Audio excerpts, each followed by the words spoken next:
बहन की शादी को 6 साल हो गए, मैं कभी उनके यहाँ नहीं गया। ईद शब रात अम्मी या अब्बू चले जाते थे। एक दिन मेरी बीवी मुझसे कहने लगी कि आपकी बहन जब भी घर आती है उसके बच्चे घर का हशर नशर कर देते हैं, और आपकी माँ जो हमसे चुप चुपा कर कपड़े, साबुन और कभी कभी को चावल के थैले भी भर के दे देती है। अपनी माँ से कहो ये हमारा घर है, कोई खैरात सेंटर नहीं। मुझे ये सुनकर बहुत गुस्सा आया कि मैं अपने घर का बहुत मुश्किल से गुजारा कर रहा था और मेरी माँ सब कुछ मेरी बहन को दे देती है।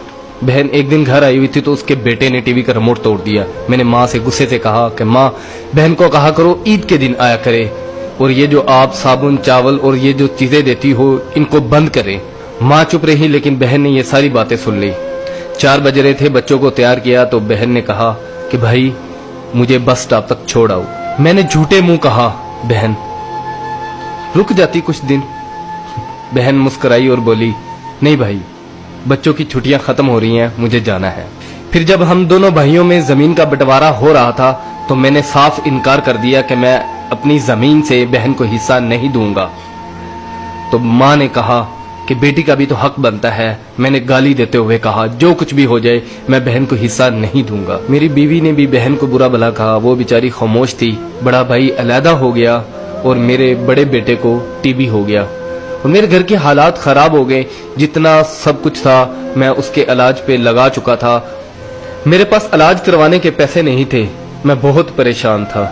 लाखों रुपए लगा चुका था और भूख सर पे थी। परेशानी की हालत में कमरे में बैठा शायद अपने हालात पे रो रहा था। उसी वक्त मेरे घर में वही बहन आई। मैंने गुस्से से बोला ये आ गई मनहूस। मैंने बीवी को कहा कुछ तैयार करो बहन के लिए। बीवी मेरे पास आई और कहा कोई जरूरत नहीं गोश्त और बिरयानी बनाने की। फिर 1 घंटे बाद वो मेरे पास आई।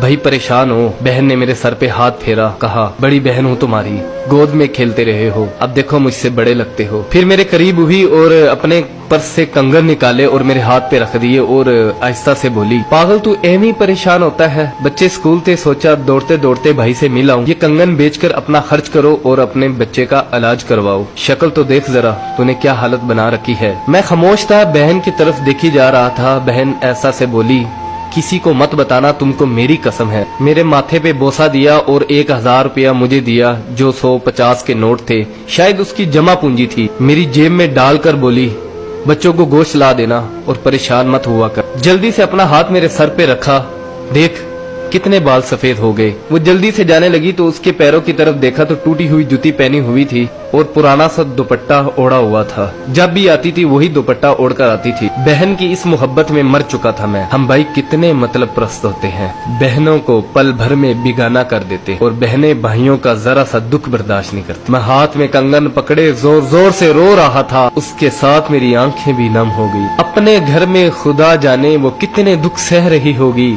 कुछ लम्हे के लिए अपनी बहनों के पास बैठकर हालचाल पूछ लिया करो, शायद उनके चेहरों पे कुछ लम्हों के लिए एक सुकून सा आ जाए। बहनें माँ का रूप होती हैं और भाई बाप का रूप होते हैं।